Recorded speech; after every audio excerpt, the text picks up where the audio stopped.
Det är ett sådana randomnummer. Jaha, just så. Ja, vi ville bara prata med någon i Helsinki. Just så. Ja, just det. Nej, tyvärr så vet jag inte. Du vet inte, nej. Nej. Vad tror du att det betyder för ländernas samarbete? Ja, samarbete i Norden? Ja, antagligen så kommer det förstås att bli lite närmare nu när vi faktiskt har en ambassad i Helsingfors för Island. Men personligen så det där kan jag inte egentligen säga desto mer. Nej. Men vi ringer från Radio X, en radiostation här i Reykjavik. Och så har vi också en grej som heter skämt för världsfred. Jaha. Ja, fred i världen i in memory of John Lennon. Just så.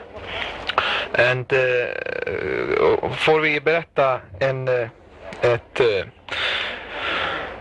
jag får säga detta på engelska, jag kan inte säga det på svenska. A piece of comedy in the name of world peace. Det var ju ganska roligt. Ja. I have to say it in English so that the listeners can understand it. It's about have you heard the Finnish jokes about Mikka and Pekka? Nej.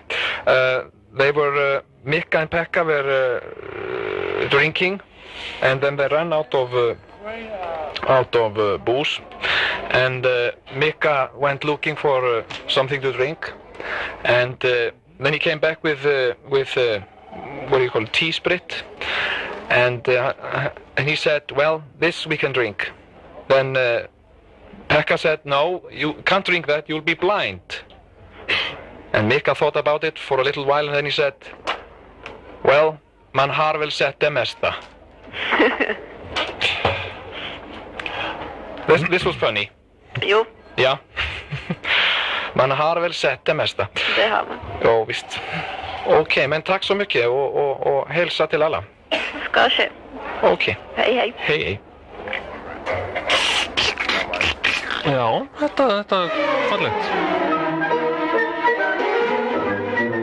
Grín í þágu heimsfríðar.